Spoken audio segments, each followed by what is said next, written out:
ಅವ್ರ ನೇಚರ್ ಅವ್ರು ಬಿಡಲಿ ಅಂತ ನನ್ನ ಆಸೆ.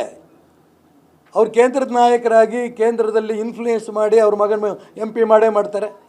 6 ತಿಂಗಳು ಖಾಲಿ ಇದ್ದಂಥ ರಾಜ್ಯ ಅಧ್ಯಕ್ಷ ಸ್ಥಾನವನ್ನು ಹಠ ಮಾಡಿ ಅಧ್ಯಕ್ಷನ ಮಾಡ್ಕೋತಾರೆ ಮಗನ್ನ. ಅವ್ರು ಬಿಡಲ್ಲ, ನಾನೇ ಮಾಡಲಿ, ಇದನ್ನು ಕೇಂದ್ರದಲ್ಲಿ ಯೋಚನೆ ಮಾಡಲಿ. ನಾಳೆ ಚುನಾವಣೆ ಈಗ ಬಂದಿದೆ, MLA ಆಗಿ MP ಆಗಿದ್ದಾರೆ, 4-5 ಸರಿ ಗೆದ್ದಾರೆ, ಅವ್ರು ಮಂತ್ರಿ ಆಗಲಿ, ನಾನು ಬೇಡನ್ನಲ್ಲ.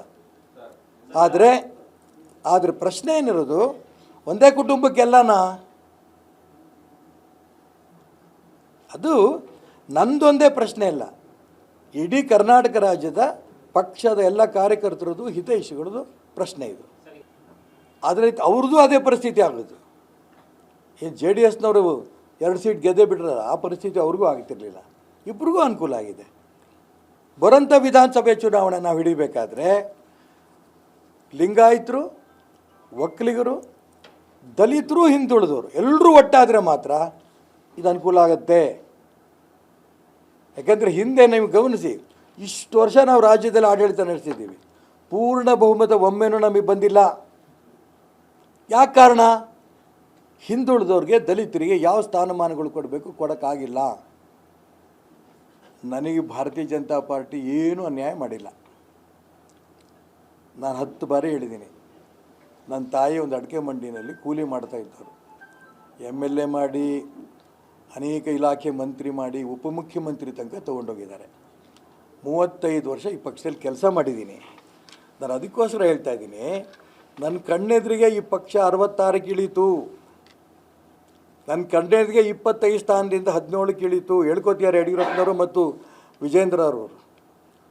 ಸರ್ಕಾರ ಇದ್ದರೂ ಕೂಡ ನಾವು 17 ಸ್ಥಾನ ಗೆದ್ದಿದ್ದೀವಿ. 9 ಯಾಕೆ ಹೋಯ್ತು? ಹೇಗೆ? ಯಾವ ಬರೀ ಹೈದರಾಬಾದ್ ಕರ್ನಾಟಕ ನಾನು ಹೇಳ್ತಿಲ್ಲ. ನಾನು ಬರೀ ಕುರುಬರಿಗೂ ಕೊಡಬೇಕಿತ್ತು ಅಂತ ಎಲ್ಲ ಕುರುಬರು ಇಡೀ ರಾಜ್ಯದಲ್ಲಿ ಹೇಳ್ತಾರೆ. 1 ಸ್ಥಾನನೂ ಕೊಟ್ಟಿಲ್ಲ. ಅದು ಹೌದು, ನಾನು ಇಲ್ಲ ಅನ್ನಲ್ಲ, ಅದೊಂದರ ಬಗ್ಗೆನೇ ನಾನು ಇಲ್ಲ ಅಂತ ಹೇಳಕ್ಕೆ ಹೋಗಲ್ಲ. ಆದರೆ ಹಿಂದುಳಿದವ್ರನ್ನ ಇಷ್ಟು ತಾತ್ಸಾರ ಮಾಡಬಾರ್ದು. ಕುರುಬರಿಗೂ ಸೇರಿ, ಅದರಲ್ಲಿ ಕುರುಬರು ಸೇರ್ತಾರೆ. ನಾನು ಅದಕ್ಕೋಸ್ಕರ ಉಪ್ಪಾರರು ಹೇಳಿದೆ, ಮಡಿವಾಳರು ಹೇಳಿದೆ, ಬೇಕಾದಷ್ಟು ಜನ ಹಿಂದುಳಿದವ್ರಿದ್ದಾರೆ. ಪುಣ್ಯಕ್ಕೆ ಈ ಒಂದು ಚುನಾವಣೆ ಮುಗಿದ ನಂತರ ನಮ್ಮ CT ರವಿಗೆ MLC ಮಾಡಿದ್ರು, ಒಂದಿಬ್ಬರನ್ನ ಹಿಂದುಳಿದವ್ರನ್ನ MLC ಮಾಡಿದ್ದಾರೆ, ಒಬ್ಬ ಹಿಂದುತ್ವವಾದಿನ MLC ಮಾಡಿದ್ದಾರೆ. ಸಂತೋಷ ನನಗೆ.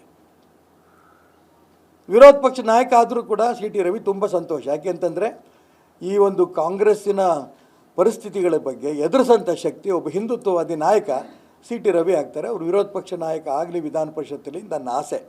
ಅವ್ರನ್ನೂ ಪಕ್ಕಕ್ಕೆ ಸರಿಸ್ಬಿಟ್ಟಿದ್ರು ಮೊದಲನೇ ಲಿಸ್ಟಲ್ಲಿ, ಬೇರೆ ಹೆಸರುಗಳು ಯಾವೋ ಬಂದಿತ್ತು. ಲಕ್ಕಿರಿ ಚಿಂತನೆ ಶುರುವಾಯಿತು.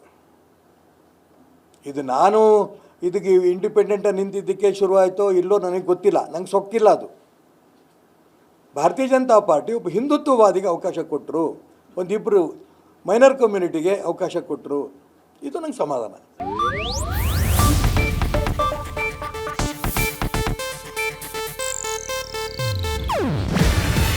ಇದು ಏಷ್ಯಾನೆಟ್ ನ್ಯೂಸ್ ನೆಟ್ವರ್ಕ್ ಪ್ರಸ್ತುತಿ.